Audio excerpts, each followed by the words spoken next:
Hey there, Holy Business. I am so excited today because recently a guest who was on a CEO, I asked him how he got his team to understand healthy leadership practices, and he responded, "If you know, you tell me." So I have found a great expert that I have just enjoyed getting to and working with for a few years now, and she's spending time with us today. So in 2012, Michele Barnett began working with Mac Lake at the Launch Network, and she immersed herself in the world of church planting. That experience ignited an unshakable passion within her. And in 2015, she came on staff with the North American Mission Board, where she focused on church planter assessments. In 2021, Michele started training leaders through Multiply Group, where she what is now called the Leadership Accelerator, and it equips staff to develop a healthy, high-performing team. The interesting thing is on the church side, a lot of volunteers is included in that. Michele now serves as the master trainer for the Leadership Accelerator training at Multiply Group.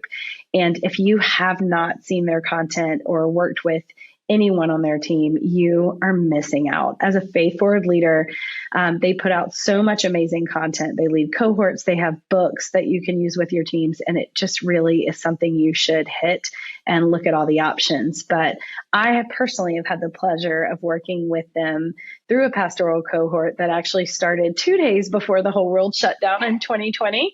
And Michele was in the room. Then we didn't see each other except for over camera for probably another couple of years.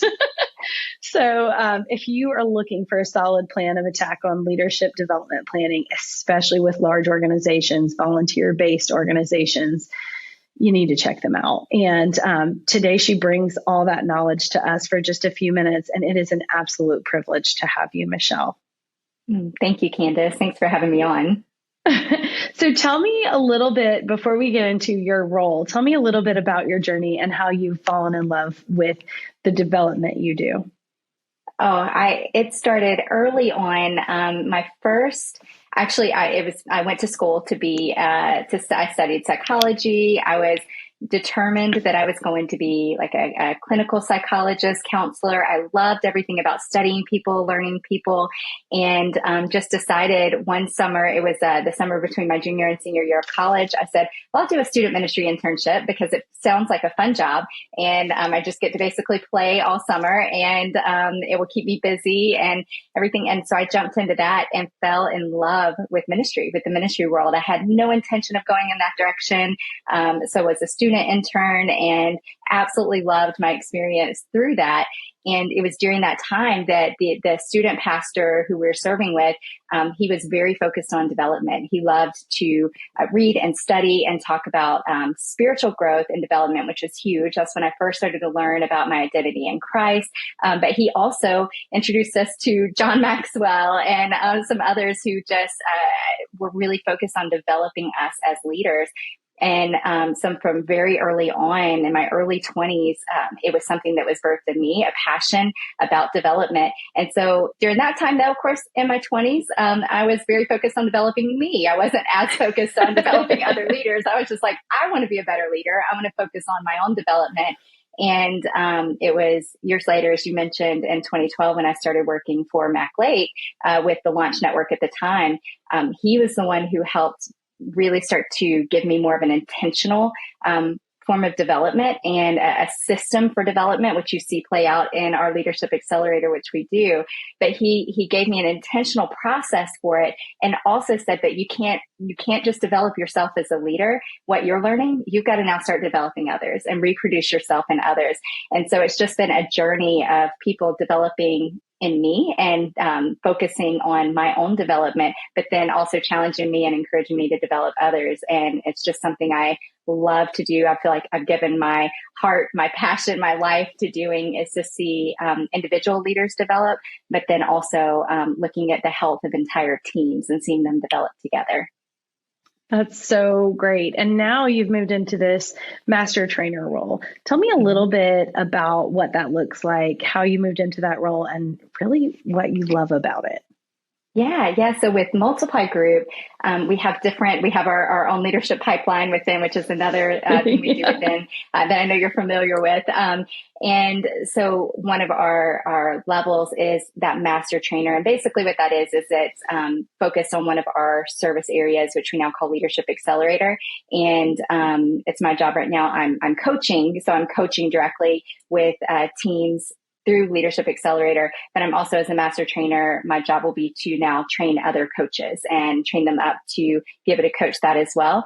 And so Leadership Accelerator, what that is actually the 2.0 of what you went through, Candice. We had, Oh, it's called cool. Multiply Yeah. Your Impact back when we went through a couple of years ago in that cohort and 4 years ago. It's been 4 years. I cannot Gosh, believe it's been that I long. It is know. I do that 2024 every right time. now. I will forever live in, 2020 was like a year and a half ago, 2 years ago, but it's Yeah, been a we're all minute. part of the psychological 2-year gap. That's Yeah, like, exactly. So 4 years ago, that's what we had that cohort called Multiply Your Impact. And this is really the same basic content. But what I realized as we would go through these cohorts, loved working with individual leaders. Love it. It was just different leaders coming from different organizations, coming together to learn and grow together and develop the system for their teams, being able to have a healthy, high performing team. Well, what started happening and where I kind of became convicted around it was I was like, that it's good and it's going to be so helpful for these leaders, but they're going to experience what I call the conference effect, where they come to this cohort, they get all this great knowledge and they're so excited about it. And then they go back to their teams and they're like, guess what I learned? And the teams are like, oh, that's great. Okay. That helped. And then because that's they so just weren't there. 100% true. Oh my gosh. And you are so excited. And then it just sort of just fizzles out typically. And you might Yeah. implement a few of the elements, but to have that much that you're bringing back to your team, it's like, we got to fix this. We got to do something a little bit different. And so we revamped it and now it's a team focused development. So what we do is we don't say we're going to take individual leaders from different organizations. We're going to come in and work with your entire team. And that's from administrative staff all the way to the senior leader to make sure everyone's growing together, everyone's developing together, and that you don't end up with that conference effect of, feeling like I'm not as excited it's everyone going through the training together. So that's what we do through Leadership Accelerator. And I've already seen the impact that it's had of teams being Yeah. able to experience those things together. That's really great. What do you feel like is the catalyst when you're working with a team and you work with them in this group environment? What really helps it move forward the fastest or cement with the team at large? Because I'm sure you have different levels of engagers when it comes to everybody being in a room together. Yes. Well, it's funny you say that because we intentionally start our very first session or component that we offer is valuing the personalities of your team. So we go kind of right to the heart of it and say, know yourself, know one another, and get a better understanding of where each other's coming from. Because you can know right off the bat who are going to be the more introverted people who may not want to share right away or share openly, or who are going to be the extroverted people who overshare, and like me, who will tend to go the route of oversharing and talking a little bit too much. So we start out with personality, and then the second session is strengths. And the purpose of that is we do want to see if you can use that as the lens of going through the rest of the training of, okay, I'm more self-aware, I'm more others aware. It's not just about me. It's about how to interact with others on my team. Then that's the foundation for everything else. And you can better understand, oh yeah, I'm not as good at completing things in my goals because we use Working Genius as our strengths assessment. Table group at Lencioni. Love Working that Genius assessment. is my favorite. It is my favorite. I so love to hear that. We'll have to chat about that later because I love talking about Working Genius. But that's one of the things we do. And so when you're later trying to say, well, I always have a hard time following through and finishing goals. Well, it's because tenacity is one of my frustrations. And if I learned that early on, I've learned some techniques and skills on how to compensate for those types of things. So that's really how, for me, what I've seen is the catalyst is making sure that we really have really good self-awareness on our strengths, on our personality, and that we know the benefits and gifts of everyone on the team, and we can work better together as we move forward. When you've worked with people and you leave and you're like, great, go do this now. What do you see when it comes to a team who just catches fire and it catches on versus a team that maybe struggles longer in transitioning? What are the differences you see? So a few different things I've come across. One is when there's in the senior leadership, especially. So if it's the CEO or the lead pastor, if we're working with a church or a business or a nonprofit, they've really got to embrace it. They have to be on board early on. And ones who say, yes, we're committed to this. This is something we're going to do and we're going to follow through on. And when I see their buy-in early on, I know that I'm not going to have to work as hard. Now we can a lot of times get them on board later in, but if they really are committed to team development and growth and this process, then it's going to make the job a lot easier and it's going to help rally the team. The second part of that, though, is I have worked with some leaders who they do embrace it. They're excited about it, but they may not be fully, they may not hold everybody accountable to following through. And so I've seen the ones who really have that high level of accountability of, hey, we're all in this together. We're going to make sure that we're following through and getting this done. Those two things really buy in from the upper levels of leadership. And then just that accountability to make sure that everybody's staying on the same page. And because we have some very specific things through our process, they have some things we want them to do. They're going to build, they're going to create and begin to implement. But those things are absolutely necessary in order to be successful long term. So having leadership buy-in and that accountability makes that so much more likely for them to follow through. It's so great that you bring up the senior leadership really driving the change, because I don't think when I work with senior leaders, which is pretty much what I work with now, they don't always realize their footprint and the weight of a sentence that simply, says, hey, we're going to do this now as a team. That one sentence can change the trajectory of it all. Yes, and mean it. And the team knows you mean it. That's a big part of it. Sit in the meeting with them. Exactly. You can't be the one not in the room. You have to be there. You have to be committed and be in it with them, because they'll see your level of commitment and they're very focused on that. And if you're asking as a senior leader, if you're asking for a level of commitment from the rest of your team that you're not willing to give, it is very noticeable, and everyone sees it. And they may still comply, but compliance isn't always what you want. It's that they want to follow. You want them to do it because it's something they're excited about doing, and they're on board with you. They're not just complying with what the senior leader says to do. Yeah, no, I love that so much. It's really a commitment piece, not a compliance piece. I agree. Now you have kind of a really built out structure that's pretty robust when it goes to work with these teams. And you have several components that you address over the season. Can you tell us a little bit about your process? Yeah, absolutely. So the idea behind it is 8 components. So it feels like a lot when you first say these are 8 components. Some of them are really reinforcing what may already be there, and just adding a little bit of extra. These are ways to implement, but it's a very, like you said, intentional system, intentional process and all of these components are interlocking. So there's none that I would say, okay, if you do this, then you're going to be fine. I would say all 8 are so critical to having a very full, healthy team who is also going to produce results. So we see a lot in churches there are a lot of highly relational teams. They get along, they're great. And this can happen in business too, but then they just don't really get anything done. They never follow through. They never really, they're stressing at the last minute leading up to the Easter service because they didn't plan ahead and things like that. And so they don't, really maximize their results that way. And so these 8 components are really born out of Mac's leadership system. This is how he's led for years, and just with extreme intentionality. And we just sat down and he really mapped it out and said, hey, this is how we could break it down into these 8 components. And those are, I already mentioned a couple of them. The first 2 we run through are value the personalities of your team and maximize the strengths of your team. So that's very much a self-awareness, others awareness, interpersonal dynamics on the team, how we behave with each other and how we work with each other. So it's going to help you relate better, be more productive using your strengths.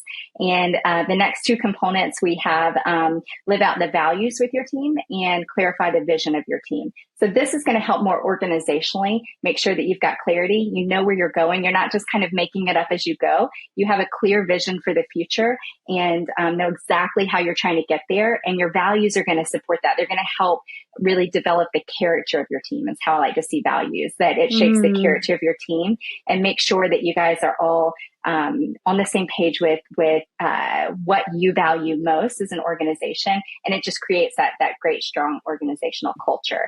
So we focus in on values and vision. That's one. 2, I will say, if we're working with a team who already has really great values in place and they've got their setup, then we'll just say, okay, we just want to give you a chance to refine or reevaluate your values and talk about practical ways that you're actually living those out on a day-to-day basis. So we do that. Those are the next 2. And then the next 2 components after that are, one is agree on results with your team. And the other is bring out the collaborative genius of your team. And what these 2 are together, the agree on results, we really focus in on goals, how to set goals, how to keep track of goals, how to check in on goals. And my favorite thing about that one, because I was not a goal person, I'm much more... I'm just the least disciplined leader you could possibly imagine. I led from intuition rather than just having an intentional process. So when I first had to learn to set goals, it was not my favorite thing to do. Now I can't imagine working with a team without having goals. I love them. They help keep me focused. They help keep me tracking in the right direction. But we add on a component of that of what we call adaptive leadership. So it's a method for checking in on people's goals, and it helps you know what their learning level is on a goal. So if they are not very experienced or not very competent, you're going to interact with them differently on that goal than you would if they're mastering on that goal. They know what they're doing. So it's kind of this realm from old school micromanagement, but we call it just being highly directive, to if they're mastering on a goal, then you're just going to encourage them, but they don't need your direction. They know what they're doing and how they do it. So we incorporate a lot of that. And then collaborative genius is about meetings, just how to have very effective strategic meetings and making sure that you're really collaborating well as a team. And then those last 2 components are care for the souls of your team and not bring out the collaborative, is develop the character and competency of your team. So those are more about spiritual growth, personal growth, professional growth, things like that. We focus a lot on those. So it's a very, very holistic approach to making sure that you've got a fully functioning system for development. But what's so good about it is they all have very practical tools and ways to sort of plug and play. You're not having to just make it up as you go. There's very specific tools that will help you incorporate these things in just your daily rhythms at work and in ministry for those who are in the church world. So so it's a lot of components, but I could not tell you, there's not one of them that I would say, you could probably skip this one and you're going to be fine. Every single one of them, I'd say, make sure you have these as part of your system in your organization and with your teams. Yeah. Listening to you speak, I was kind of like, I don't really know what you would leave out. So, I mean, truly to understand both the organization's vision and someone's personal goals and their personal wiring, if you will. You mentioned working genius. Are there others that you like as well if a team's looking at one? I have noticed that just like writing a vision and values, sometimes those types of deep dives into the psychology of your team as you're hiring or building, that doesn't always get layered in until later. It's almost like we're not big enough for that yet. So can you speak to that a little bit? Why you think that's important? What are some that you like people to work with? Yeah. So for me, I think it's critical, no matter if you're a team of one and you're making your first hire, or you've got a massive organization and you've just got to fill a spot that was just emptied. Knowing and putting the time and effort in the front end of knowing who you want to hire is absolutely critical. Because I always say that you've heard like a chain is only as strong as its weakest link and things like that. Yeah. Well, a team is only as healthy as its most unhealthy team member. So if you've got one unhealthy team member who comes in, they can completely derail your culture, and you don't even know it's happening sometimes until it's almost too late and you discover that this has become a real problem. Or you hire excellent people in, but you put them in the wrong role, and they're just struggling. They're not fulfilled in what they're doing. It's not something there within their strengths, like with Working Genius. So for us, we use in our leadership accelerator, we just use DISC as our personality assessment. And the reason we do that is because honestly, it's the easiest to learn and to really just understand on a team. And I love, like I said, psychology major. I love Enneagram. I love Myers-Briggs. I love all of these other assessments, Strength Insights, all these others. But DISC is the easiest, especially for a team who's just not familiar with personalities. It's sort of a little bit safer, and it's just easier to understand because it's more behavioral based. It's not as much like that deep inner wiring. But even that, whatever it is, whatever makes most sense for your team, having that personality piece and the strengths, where do the people, where are they strongest? Strength finders is also good. We've used that before. But having those things in place and knowing who it is, going ahead and having a profile of that person that you want to bring in on your team. And hopefully you've developed them from within your organization. So that makes it even easier. If you've got a great system for development, you've developed them from within. But if it is an outside hire, yes, putting in that work, getting Working Genius, predictive index, DISC, whatever that looks like, so that you have a really good, accurate picture of who that person is before they come and join your team. Because like I said, you never know what the consequences of a bad hire is until, like I said, sometimes it can be too late and you have to do a lot of work to repair some things that some damage that you could have avoided on the front end. That's so good. DISC is my favorite one-liner to use. I use it as a weapon with C-suite a lot to remind them that 2/3 of the population roughly is steady. So when they freak out, be okay. Let's just all be okay. Yes. And because it's the best DISC back. Yes, because so often C-suite are usually probably the D, the dominant, or the I, so we're in there. And so they're thinking, oh, the S, they'll be fine. They'll be fine. Everybody will get on board. It's like, no, they won't. They won't. They're really not. Yeah. So true. And you're thankful they're not, because they would mutiny if they were all like you. So let's just calm it down. Absolutely. Oh, man. So when you're working with a team, when you go into work, what of these components, of these 8 components, do you feel like is the most problematic right now across the board when you're working with teams? I would say the funniest thing is I firmly believe that this first two, and we spent some time on it, personality and strengths, know those things. Yeah. But honestly, with with the millennials and Gen Zs and all those in the workforce, I feel like they've actually helped organizations pull in that direction with some things around psychological safety and those types of things. Now, it's not fully there, but I feel like, some things have been, awareness has come up a lot more with things like that. Yeah.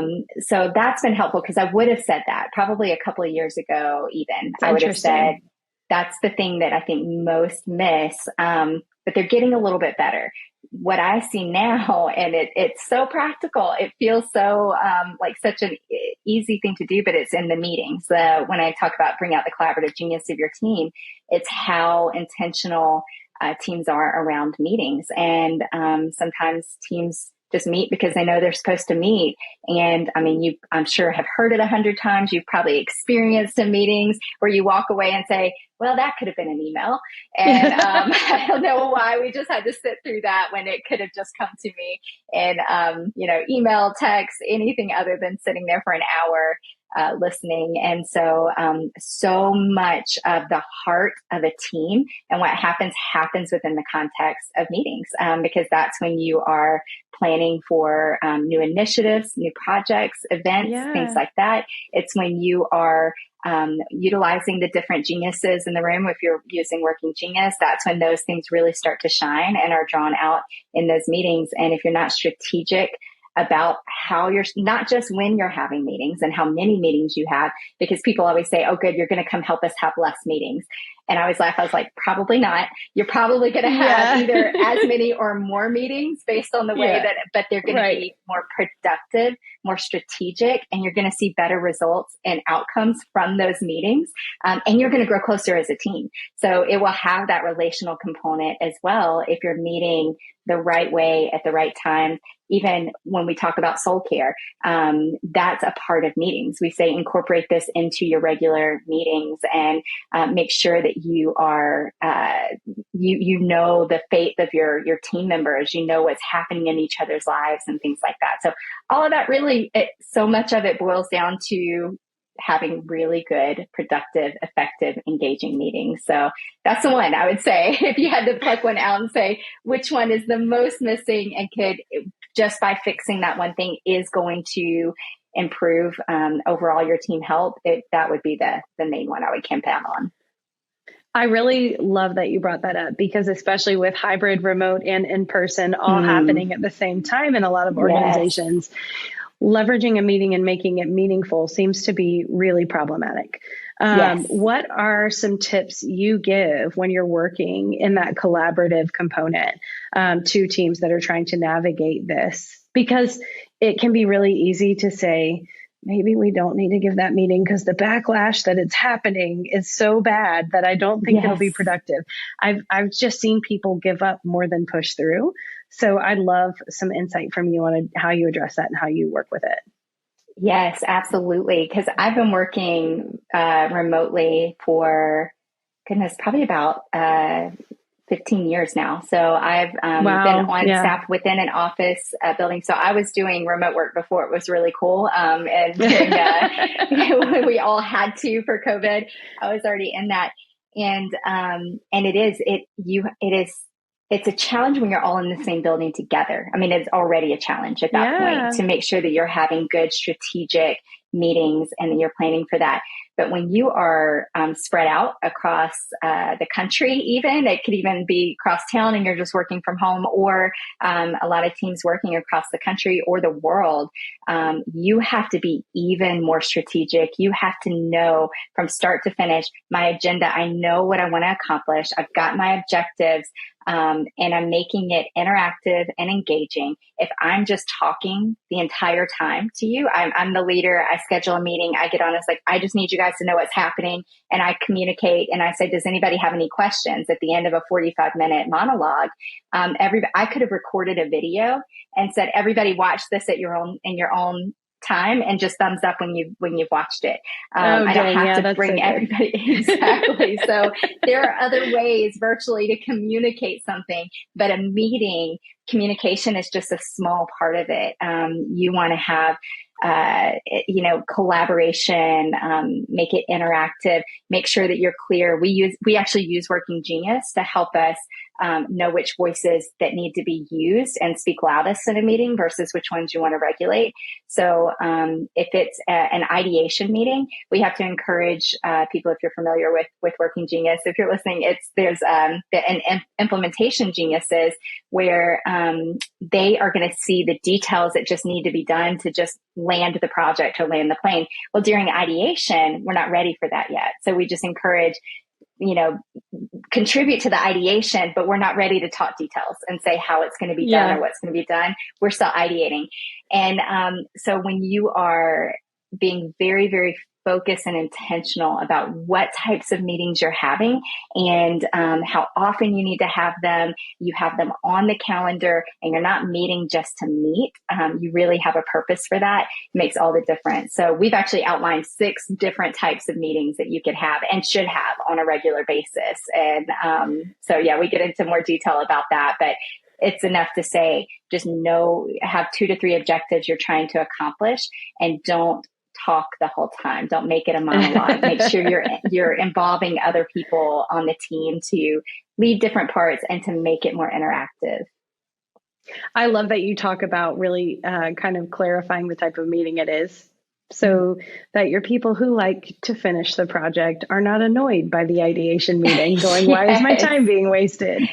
Exactly right. And it works the other way. I will say, because I'm on the ideation side, it works the other way. I have to be careful when we are talking about in the implementation stage and they're getting ready to land. It's the project is going to end this next week and we've just got to get those last details. It's real easy for me to come in and say, hey, I got this new idea though. Guys, what do you think? And they're like, nope, you had your time. Stop. We've got to focus on, we are not going to land this plane on time if we don't have, if we try to add this new idea. So it's regulating on both sides. I always tend to pick on the implementation people because that's not my geniuses.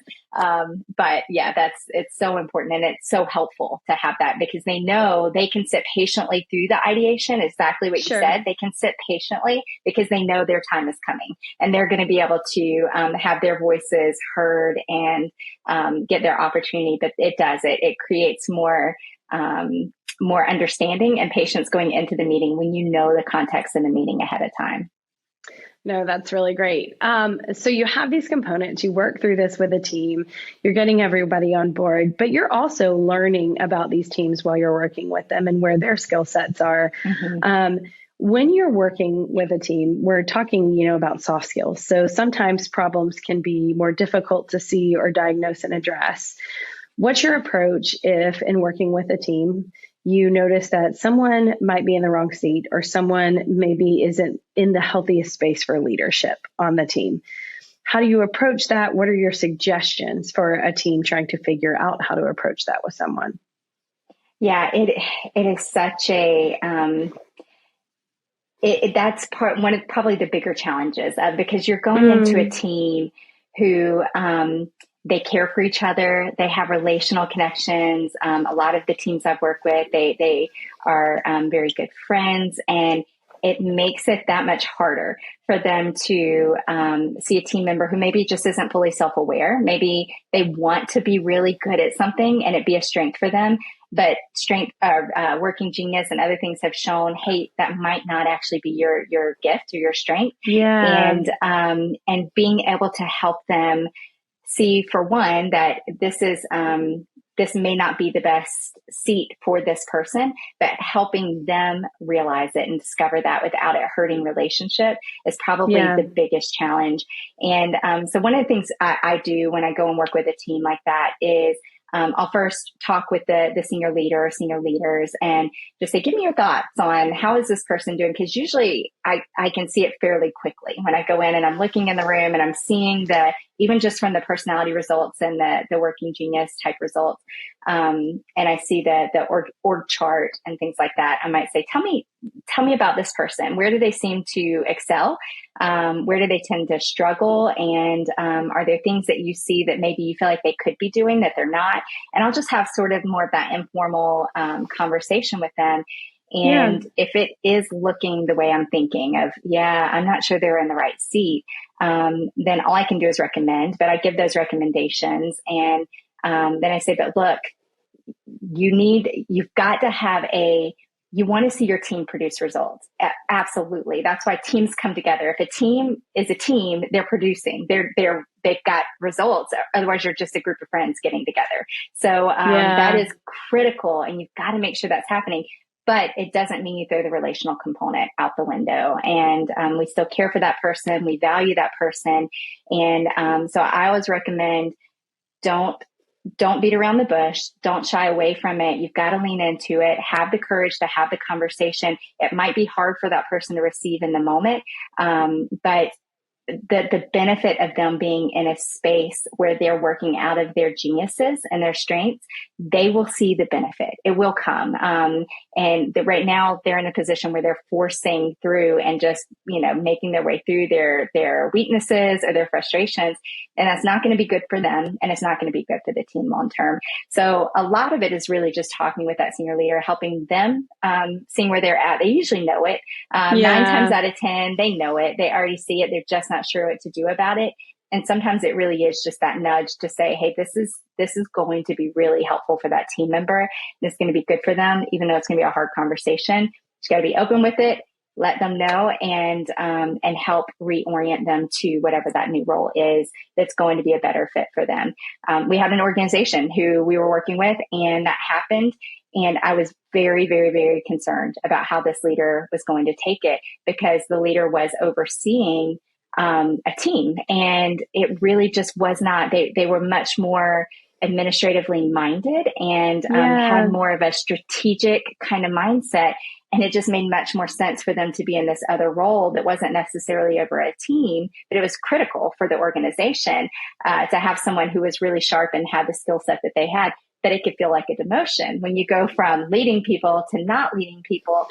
Yeah. And the senior leader navigated it so well with this person that I communicate with them every once in a while, and they still say how grateful they are, because it was a relief for them. It was such a relief for them to move from being in charge of people where they thought that they needed to do it, and they were working hard to try to be the great leader in that, but it just wasn't something they were loving and were thriving on. And when they moved to this other position, absolutely thriving in that role and loving it, and probably extended their time with the organization, because that's going to create more longevity with your team if they're actually functioning in roles that they love to do and they're energized by, that doesn't drain them consistently. Yeah.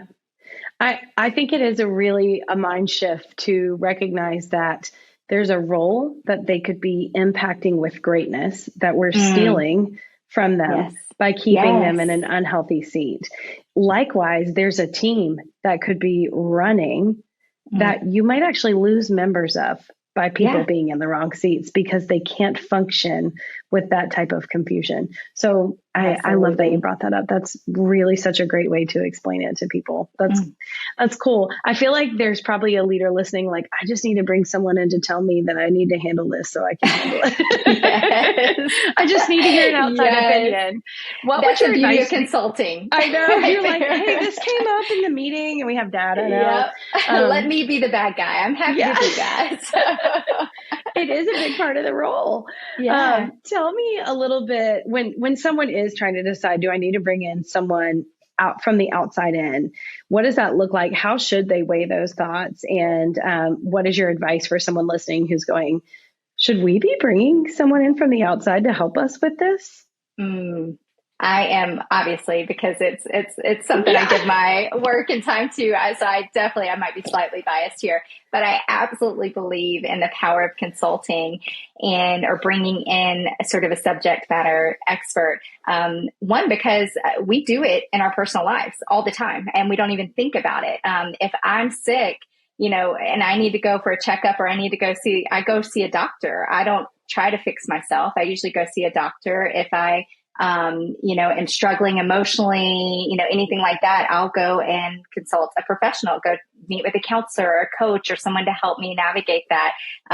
Doing my taxes, I'm going to try to get somebody else who knows more about numbers than I do, with a CPA or an accountant, someone to work through and help me manage finances and things like that. If I'm buying or selling a house, I'm going for a real estate agent. And those really are, they're consultants. They're helping you with a part of your, personal life, of things that you may not have all the skill set to know how to do. And you could do it probably. Like, I could probably do a for sale by owner. I could, but it's going to take so much time, so much energy. And I would rather just hire the professional, let them come in, tell me what I need to do, how to stage my house, how to, get in the for sale signs and all these things that they will see with a much better eye, because that's what they do, that they are the experts. That's what they do all day, every day. So when I think about consulting in the business world, the church world, it's the beauty of having someone who's coming in as an expert in a specific area to help you see things differently than you have seen them before. And they bring in a level of objectivity. So they're not coming in with all the baggage of, but this person, and I know this person, and this is the history here, and they get to come in with the complete, not complete objectivity, because they have a history probably with you as a client, but to be able to be objective and come in and share and say, hey, you guys can do this or not. It's completely up to you. But this is from what I'm seeing. This is what I believe is going to be best for you and your team.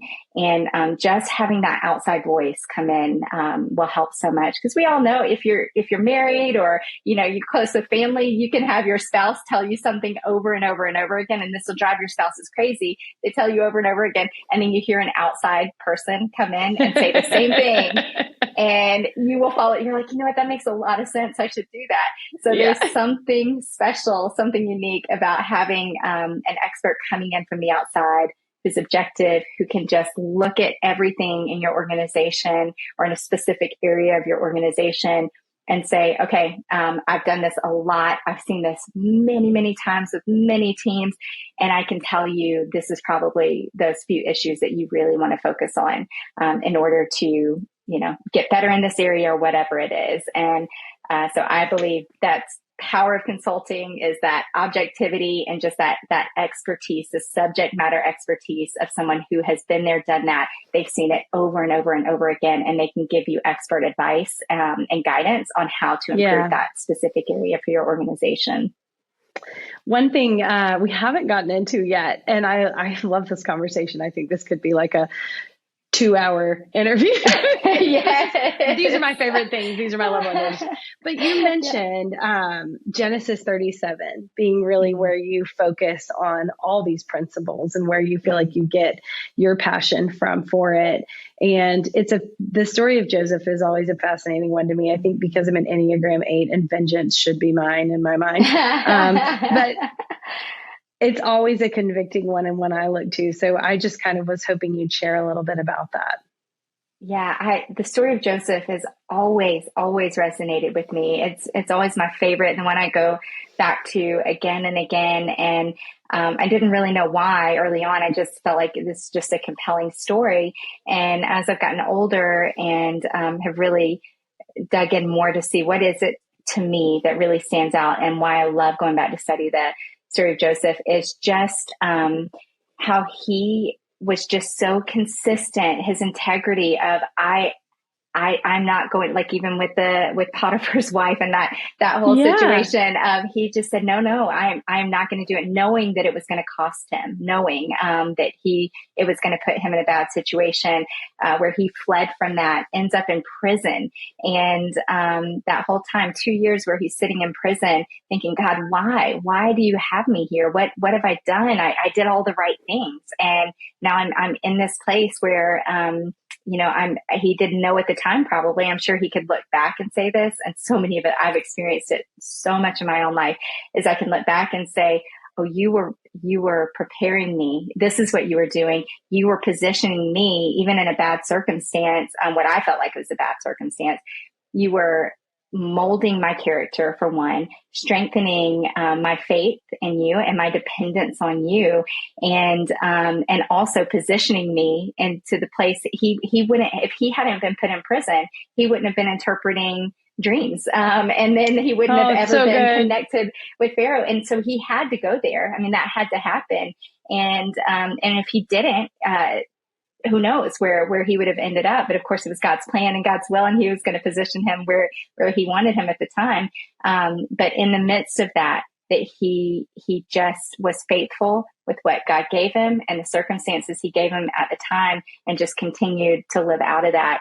And it's just always so encouraging when I'm in the midst of a really tough circumstance or something that I don't understand, and I start saying, God, why am I here? I thought you had me going down this path, and now all of a sudden, I'm not going anywhere. I don't feel like I'm advancing. It's that reminder of that you're maybe producing perseverance in me, or shaping me, or I'm just having to wait until that right, thing comes along that is that next step for me. But that's been from just my own personal journey, loving the story of Joseph. And I'm an Enneagram 7, so it's funny you're an 8. I think I wing 8. So I will struggle with that. I'll be in a circumstance for 5 minutes and be like, oh, this is terrible. Why am I here? And everything. And it has not been long at all. And I think, oh yeah, Lord, you have me where you want me to be. And all I have to do is continue to stay obedient and faithful to take that next step, and whatever that next step is. And you'll guide me along the way. So I always laugh and say, it's about the word. Your word is a lamp on my feet and a light on my path. But for me, I only ever, I feel like, get the lamp on my feet. I never see the light on my path ever, because I know the Lord obviously knows me well, and knows that if I have the light on my path, that's all I'm thinking about. I'm not thinking about what's on my feet.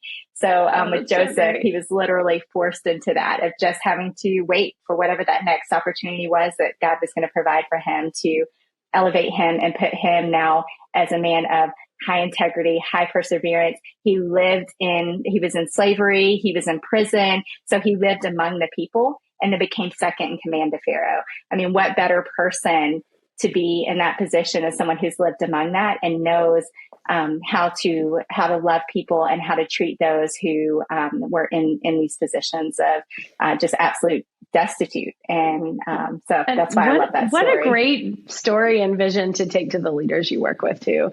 That's really, something to, when you go in, it's never because things are amazing. I'm sure. I mean, things don't have to be terrible, but for the investment to be made, sometimes, like anything else, including our spiritual health, there has to be a few pain points. So for you to go in and inspire people with that, the way you share it is just exceptional. And that explains the results your team brings. So thank you so much for your time today. It was really amazing connecting with you. And we're going to make sure in the show notes you can connect with Multiply Group and all of their content. They have a great chapter in one of their books on delivering feedback that I think no matter who in your organization you have, they should all read it and try it. Let's just be honest. But it's one we don't like to talk about. So I'm going to make sure that's in the show notes. And Michele, thank you so much for your time. It was great having you. Thank you, Candice. I enjoyed this so much. Me too.